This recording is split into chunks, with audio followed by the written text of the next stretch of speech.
सो बेटा आज हम स्टार्ट करेंगे हमारा बिल्कुल नया चैप्टर दैट इज इलेक्ट्रोकेमिस्ट्री। तो क्लास 12th का बेटा हमारा नॉलेज वोल्केनो 2.0 स्टार्ट हो गया है।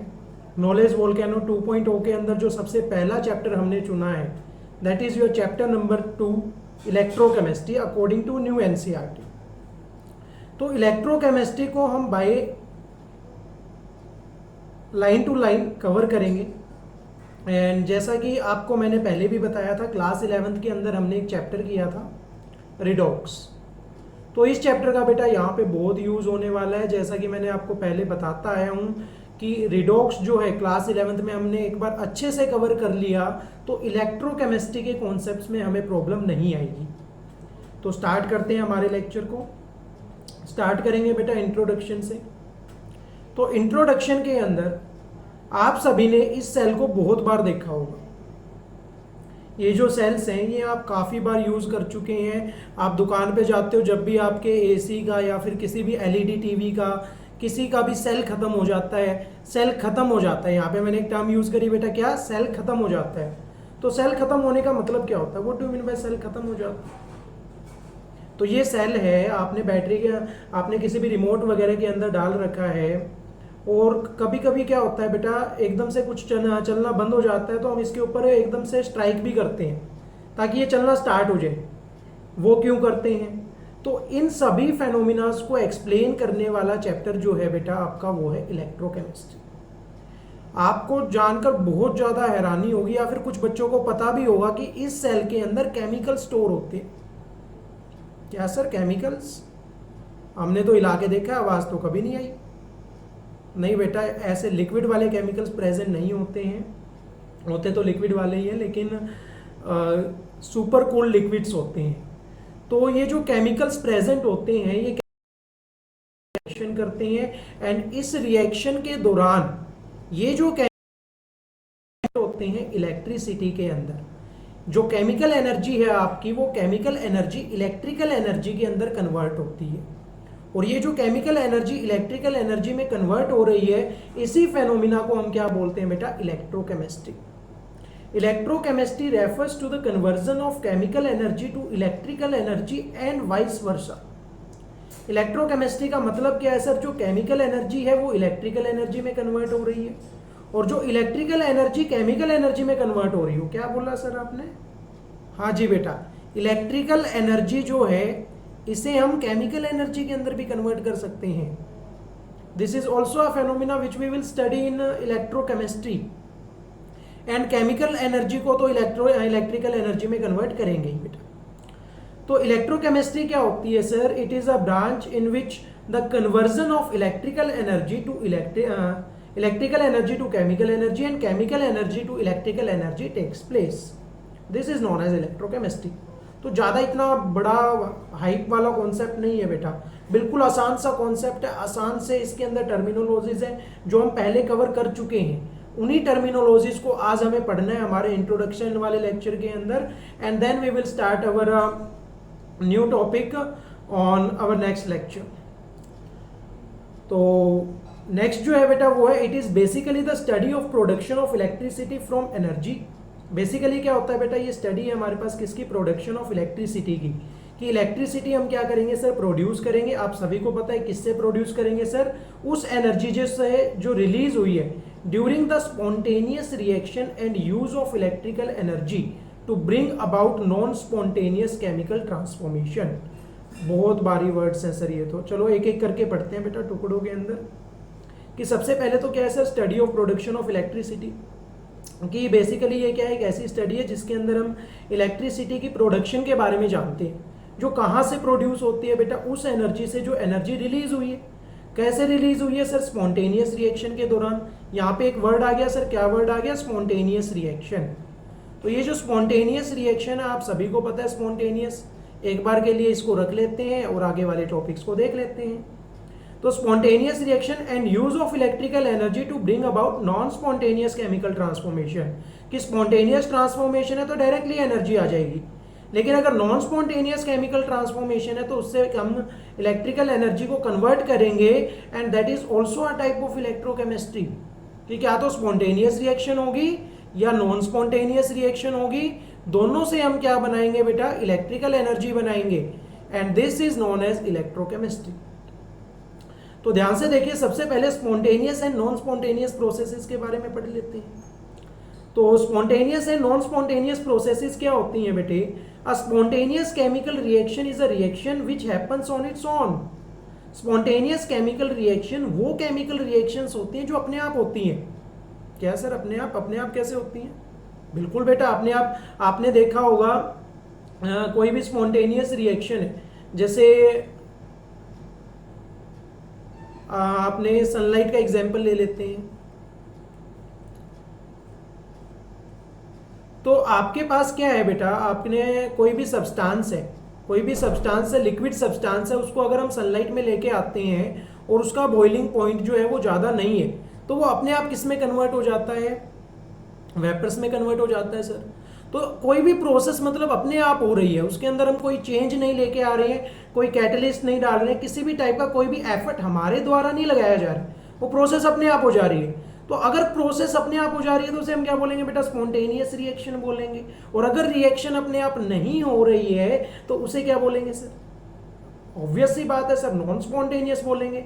तो एक ऐसी स्पॉन्टेनियस केमिकल रिएक्शन क्या होती है बेटा? एक ऐसी रिएक्शन जो अपने आप हो जाती है एंड रिलीजेस फ्री एनर्जी। और क्या करती है बेटा? फ्री एनर्जी रिलीज करती है।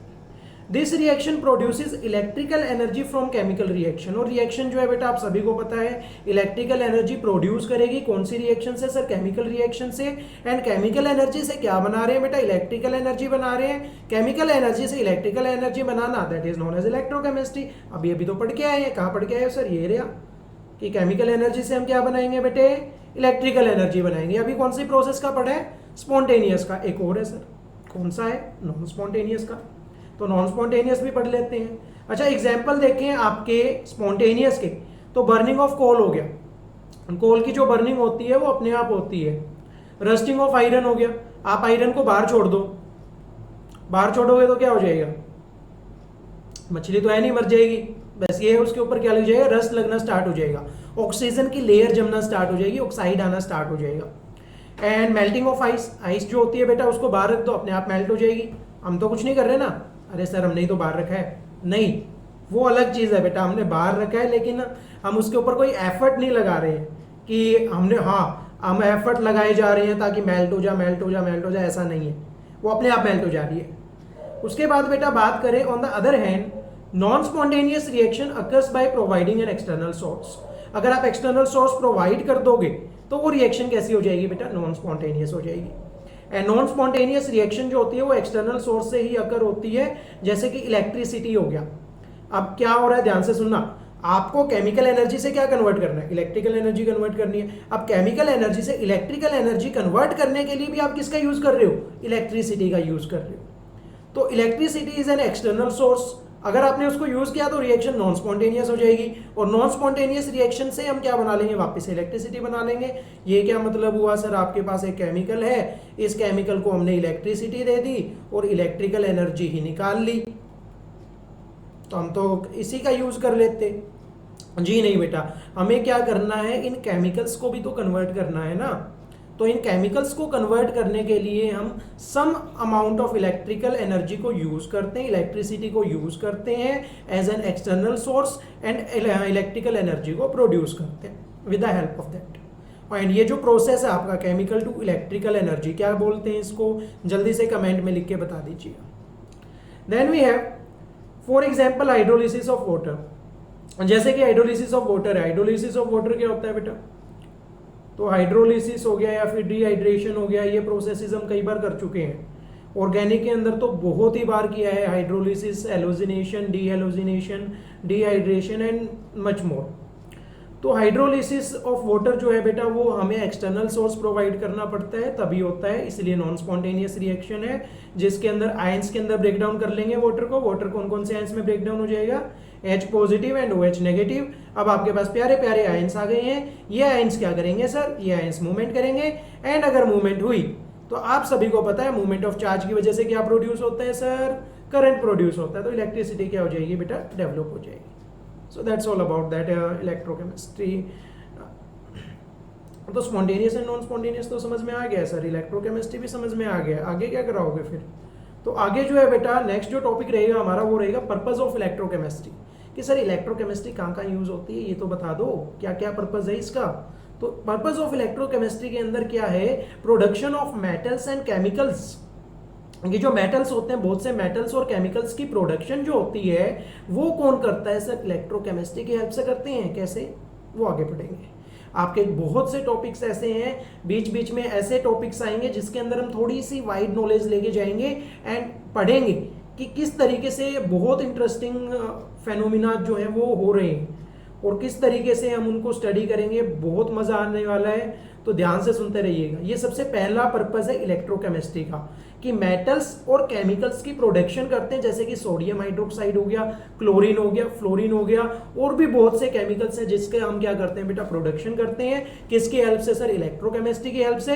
इलेक्ट्रोकेमिस्ट्री होता क्या है sir, chemical energy to electrical energy convert करते हैं and electrical energy to chemical energy convert करते हैं। This is known as electrochemistry. So बेटा this is the first purpose of electrochemistry. After that जो सेकेंड हमारे पास पर्पज है बेटा वो है इलेक्ट्रोकेमिस्ट्री का, it is also use for purification of metals. Metals आप सभी को पता है, हाँ सर बिल्कुल, छोटी क्लासेस से पढ़ते आए हैं, जो इलेक्ट्रॉन्स को डोनेट करते हैं, इलेक्ट्रॉन्स को डोनेट करते हैं और हमारे फर्स्ट और सेकेंड ग्रुप के अंदर प्रेजेंट होते हैं। तो ये जो मेटल्स होते हैं बेटा, इन मेटल्स को प्यूरिफाई करना भी इंपॉर्टेंट है।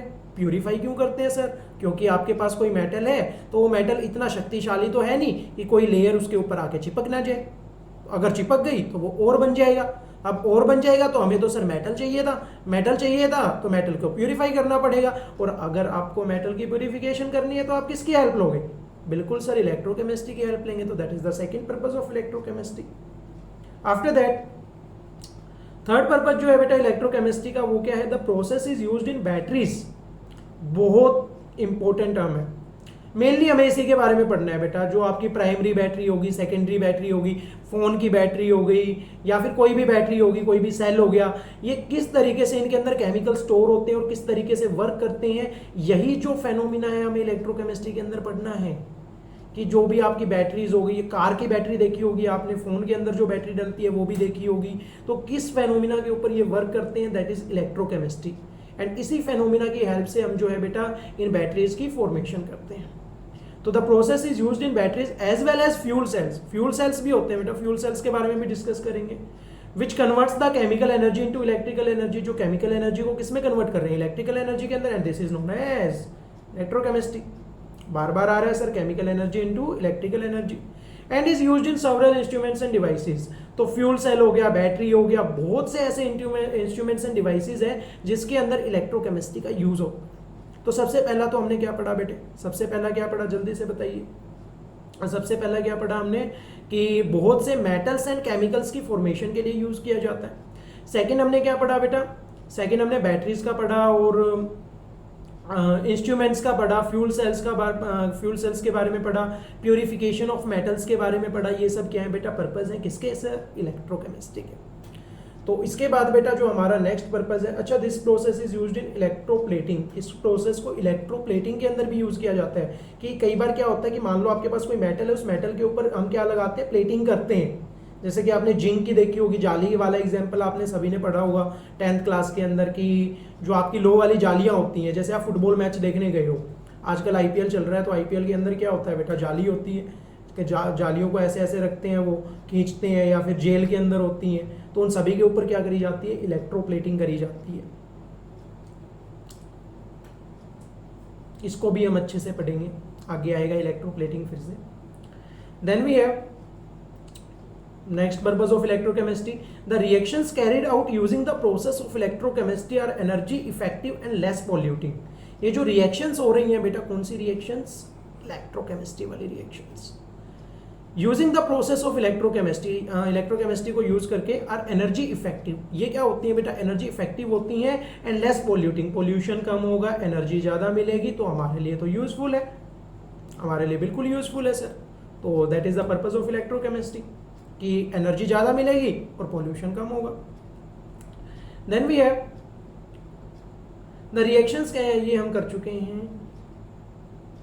उसके बाद है बेटा basic terms of class 11th। मैंने आपको पहले भी कहा था क्लास 11th की कुछ टर्म्स हैं जो बार बार आपको परेशान करेंगी। अगर आपने उस टाइम अच्छे से पढ़ा था तो आपको मज़ा आने वाला है, अगर नहीं पढ़ा था फिर भी आने वाला है, क्योंकि मैं वापस से इन टर्म्स को कराने वाला हूँ इस चैप्टर को स्टार्ट करने से पहले। तो basic terms of class 11th के अंदर जो सबसे पहली टर्म आ रही है दैट इज ऑक्सीडेशन। तो ऑक्सीडेशन से बच्चा वाकिफ है, क्योंकि सर 10th के अंदर भी पढ़ा है। तो ये आपके पास एक प्यारी सी ऑक्सीजन, एक गोला बना दो अच्छा सा, ये ऑक्सीजन बन गई।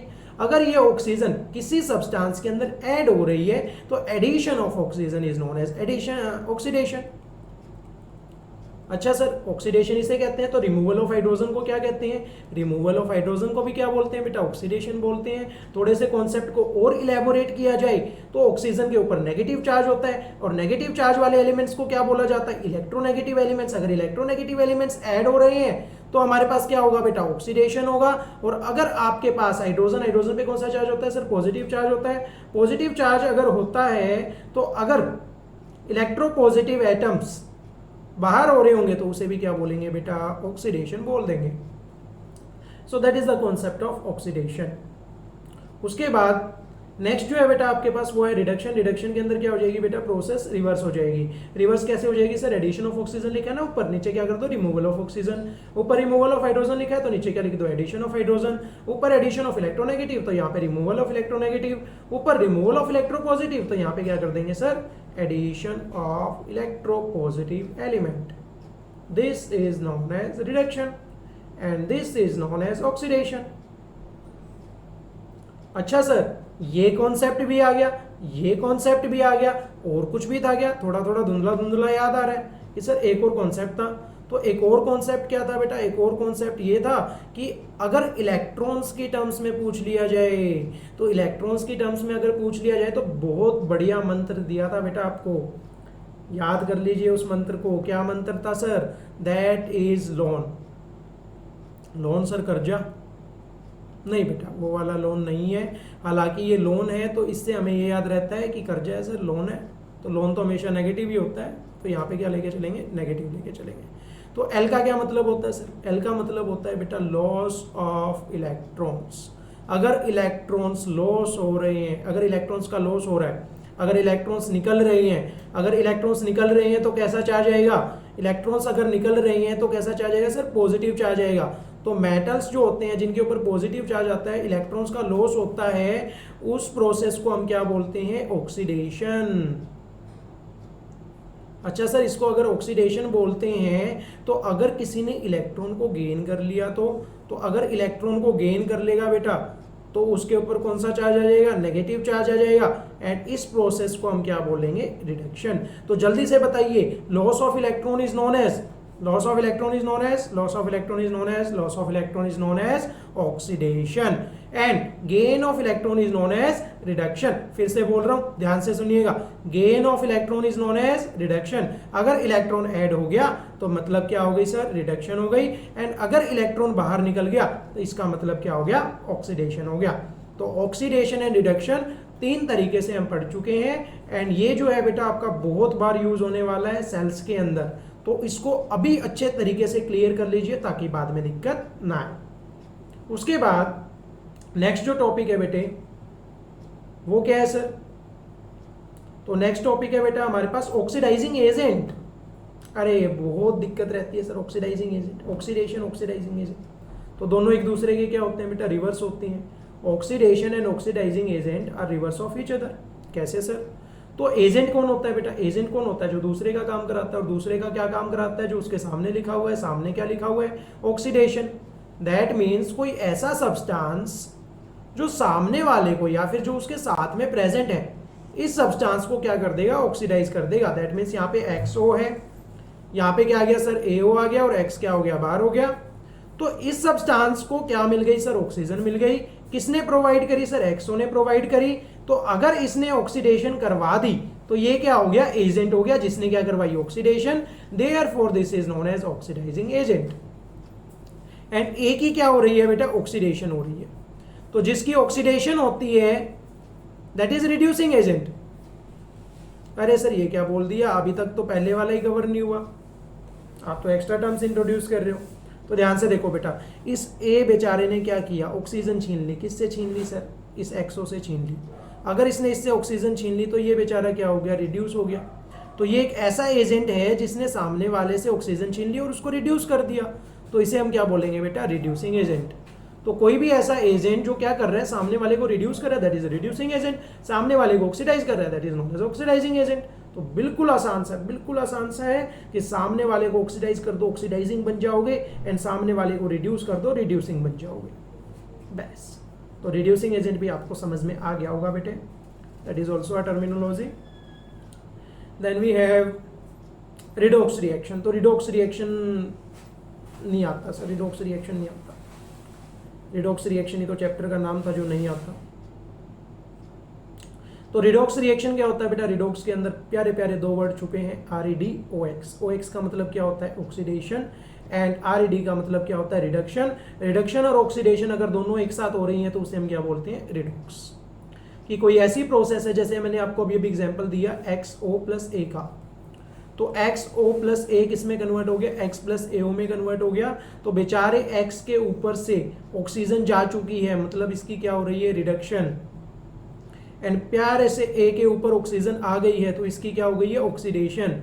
ऑक्सीडेशन एंड रिडक्शन दोनों एक साथ हो रही है, तो इसे हम क्या बोलेंगे बेटा, redox reaction. So that's all about the redox reaction. काफ़ी रॉकेट साइंस नहीं है, प्यारा सा कॉन्सेप्ट है कि oxidation and reduction occur simultaneously, that is known as redox reaction. Definition हमें आती है सर, कॉन्सेप्ट्स करा दो, कॉन्सेप्ट्स में दिक्कत आती है। तो कॉन्सेप्ट आ गया बेटा, direct and indirect redox reaction, कि एक तो क्या होती है सर, डायरेक्ट होती है, और एक क्या होती है बेटा, इनडायरेक्ट होती है। डायरेक्ट रिडॉक्स रिएक्शन भी हम पढ़ चुके हैं, इनडायरेक्ट रिडॉक्स रिएक्शन भी हम पढ़ चुके हैं, कि अगर एक ही बीकर के अंदर ऑक्सीडेशन भी हो रही है और एक ही बीकर के अंदर रिडक्शन भी हो रही है, तो उसे हम क्या बोलते हैं, डायरेक्ट रिडॉक्स बोलते हैं। और एक बीकर के अंदर अगर ऑक्सीडेशन हो रही है और एक बीकर के अंदर रिडक्शन हो रही है, तो इसे हम क्या बोलते हैं बेटा, indirect redox reaction. And indirect redox reactions का यूज होता है किसके अंदर सर, सेल के अंदर। एक सेल हम पहले भी पढ़ चुके हैं, डेनियल सेल, और मैंने आपको चिल्ला चिल्ला के बताया था कि डेनियल सेल जो है वो क्लास 12th में फिर से रिपीट होगा। तो आने वाला है बस डेनियल सेल, इससे नेक्स्ट टॉपिक जो है हमारा वो डेनियल सेल ही है। डेनियल सेल पढ़ने से पहले आपको एक और टर्म पढ़नी पड़ेगी, रिडॉक्स कपल। रिडॉक्स कपल क्या होता है कि एक एलिमेंट जो है, एक एलिमेंट तो ऐसा है सर जो इलेक्ट्रॉन्स को लॉस कर रहा है, और एक एलिमेंट ऐसा है सर जो इलेक्ट्रॉन्स को गेन कर रहा है। अच्छा सर, ये इलेक्ट्रॉन लॉस और इलेक्ट्रॉन गेन कहाँ से आया, हमें तो नहीं पता चल रहा कि कौन लॉस करेगा कौन गेन करेगा। तो बेटा बहुत प्यारी सीरीज है, 10th क्लास के अंदर करा दी जाती है, काशीनाथ का माली। ये रहा प्यारा सा काशीनाथ का माली, आलू जरा फीके से पकाता है। एंड नेक्स्ट आपको पता है कॉपर, मरकरी, मैं इसको यहां लिख देता हूं, ऊपर आ गई, तो फिर से लिखेंगे काशीनाथ का माली, आलू जरा, ऊपर चलेंगे अब, फीके से पकाता है। फिर क्या आएगा सर, कॉपर, फिर क्या आएगा, मरकरी, फिर क्या आएगा, सिल्वर, और फिर क्या आएगा, गोल्ड। तो जैसे जैसे आप नीचे आते जाओगे आपकी रिएक्टिविटी क्या होती जाएगी, डिक्रीज होती जाएगी। ये प्यारा सा साफ मैंने बना दिया है, आप इसको समझ लीजिएगा। अगर आप कहीं पे देखोगे तो ये आपको आसानी से मिल जाएगी। तो कॉपर जो है वो आपका क्या है बेटा, लेस रिएक्टिव एलिमेंट है, किससे सर, Zn से। ऐसा ही है क्या, बिल्कुल सर। Zn जो है वो हाई रिएक्टिव एलिमेंट है, Cu जो है वो लेस रिएक्टिव एलिमेंट है। तो Zn क्या करेगा, इलेक्ट्रॉन्स को बाहर निकालेगा, और कॉपर क्या करेगा बेटा, इलेक्ट्रॉन्स को गेन करेगा। तो एक एलिमेंट इलेक्ट्रॉन को लॉस कर रहा है, एक एलिमेंट इलेक्ट्रॉन को गेन कर रहा है, दोनों ने मिलकर क्या बना लिया, कपल बना लिया। प्यारा सा कपल है जिसके अंदर रिडॉक्स हो रही है। रिडॉक्स कैसे हो रही है सर, इलेक्ट्रॉन की लॉस को क्या बोलेंगे, ऑक्सीडेशन, एंड इलेक्ट्रॉन की गेन को क्या बोलेंगे, रिडक्शन। तो oxidation and reduction occur simultaneously, and therefore this reaction is known as redox reaction। and दो एलिमेंट्स के बीच में हो रही है जिन्होंने कपल बना रखा है, इसलिए हम इसे क्या बोलते हैं, रिडॉक्स कपल।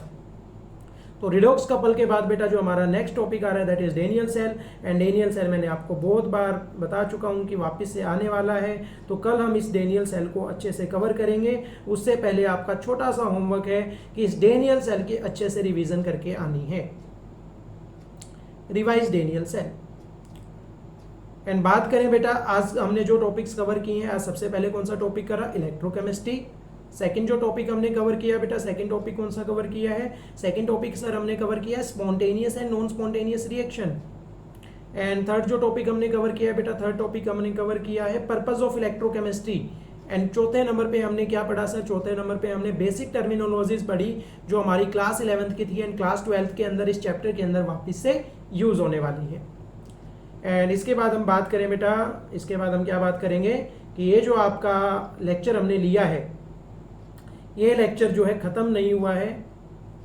लेक्चर ख़त्म हो गया है लेकिन कहानी अभी तक ख़त्म नहीं हुई है।